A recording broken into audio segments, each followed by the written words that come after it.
एक बार की बात है। विजयनगर के राज्य में रात का समय था। चांदनी अपना नूर बिखेर रही थी और पूरी नगरी गहरी नींद में डूबी थी। लेकिन हर रात की तरह कुछ लोग आज भी नींद में नहीं थे, जो दिन भर छुपकर रात में ही निकलते थे।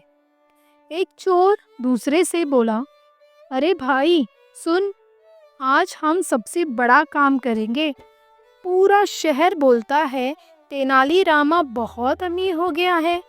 सोना चांदी उसके घर में ढाट से पड़ा है।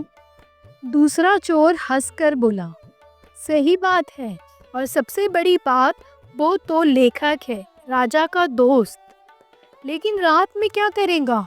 हम तो चुपके से घुसेंगे और सारा माल ले जाएंगे। दोनों चोर तेनालीरामा के घर की तरफ चल दिए। लेकिन दोस्तों, तेनालीरामा एक ऐसा इंसान था जो हमेशा दूसरों से एक कदम आगे सोचता था। उसके कान में शहर की हर खबर पहुंच जाती थी और उस रात भी किसी ने उसे फिसा कर बता दिया। तेनालीरामा अपने आंगन में बैठे मुस्कुराने लगा। आज मज़ा आएगा।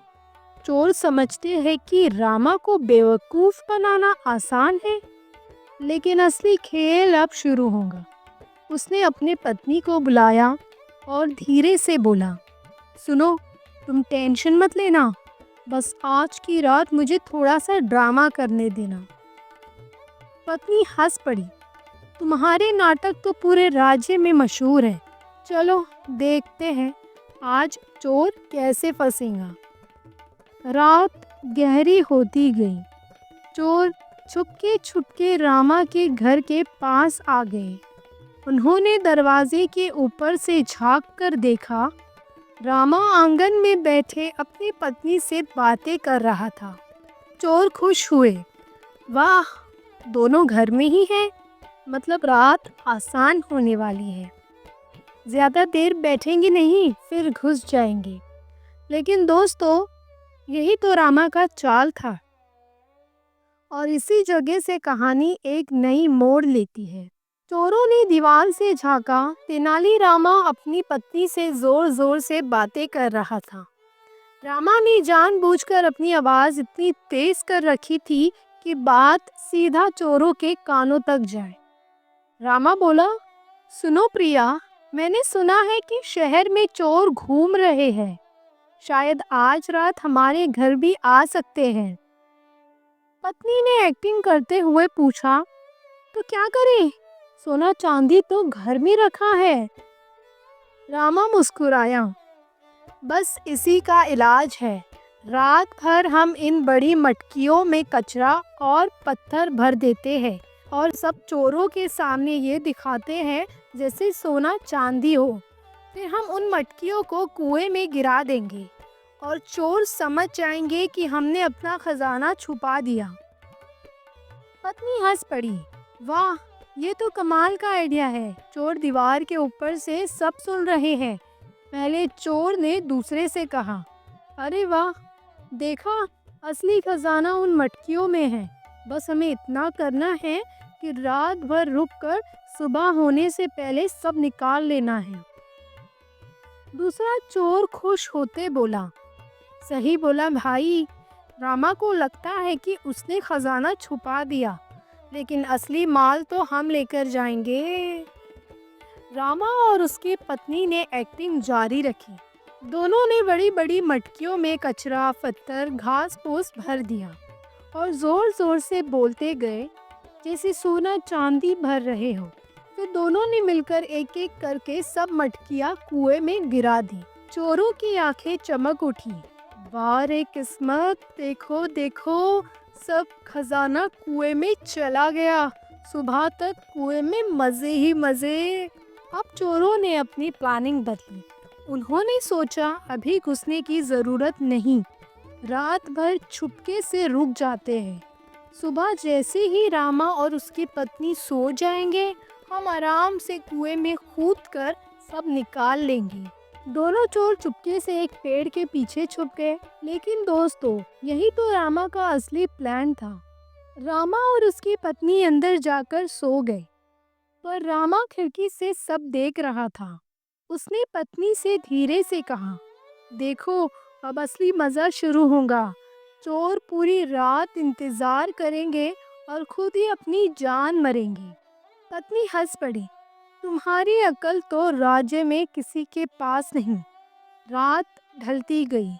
चोर नींद से लड़ते रहे, कभी बैठ जाते, कभी उठ जाते, कभी सोचने लगते कि कब जाए कुएं में। अंत में सुबह का सूरज निकल आया और जैसे ही रोशनी फैली, दोनों चोर ने एक दूसरे की तरफ देखा और बोला, चलो अब समय आ गया है। रामा सो गया होगा, चल खजाना निकाल लेते हैं। दोनों चोर चुपके चुपके कुएं के पास गए। एक चोर ने पहले रस्सी बांधकर कुएं में उतरना शुरू किया। जैसे ही नीचे पहुंचा, उसने जोर से चिल्लाया और बोला, अरे भाई, ये क्या? ये तो सब पत्थर और घास फूस है। दूसरा चोर हंसने लगा, अरे अंधे, तू ध्यान से देख, थोड़ा और खोज, वही तो असली खजाना है। दोनों चोर ने मिलकर मटकी खोलना शुरू किया, लेकिन हर मटके में सिर्फ कचरा, पत्थर और घास फूस ही निकला। अब दोनों चोर का मुंह उतर गया। एक चोर गुस्सा होकर बोला, अरे, हमें बेवकूफ बना दिया, ये सब चालाकियां थी। दूसरा चोर चीख कर बोला, हाँ, रामा ने हमें अपनी नाटक बातों में फंसा दिया। पूरी रात हमने इंतजार किया और सुबह सिर्फ पत्थर मिले। और इसी वक्त रामा खिड़की से बाहर आया और जोर जोर से हंसने लगा। अरे भाइयों, क्या हाल है? मिल गया सोना चांदी या घास फूस ही बेचकर अपना घर चलाओगे? चोर दोनों शर्मिंदगी से भाग गए। इसी को कहते हैं बुद्धि की जीत। जब ताकत और लालच हार जाए, वह अकल ही असली खजाना होती है। चोर के भाग जाने के बाद तेनालीरामा ने जोर जोर से हंसी मारी। उसकी आवाज पूरी गली में गूंजने लगी। पत्नी ने खिड़की से झांककर पूछा, अरे रामा, तुम तो सच में चोरों के साथ खेल गए, लेकिन बताओ, तुमने इतना नाटक क्यों किया? रामा शांति से बोला, देखो प्रिया, अगर हम उनसे लड़ते या तलवार से सामना करते तो हो सकता है हमें चोट लग जाती, लेकिन अगर उन्हें अपनी बुद्धि से हरा दो तो वो हमेशा के लिए याद रखते हैं कि रामा के घर में आने का मतलब अपनी इज्जत गंवाना। सुबह होते ही पूरी बस्ती में ये खबर फैल गई।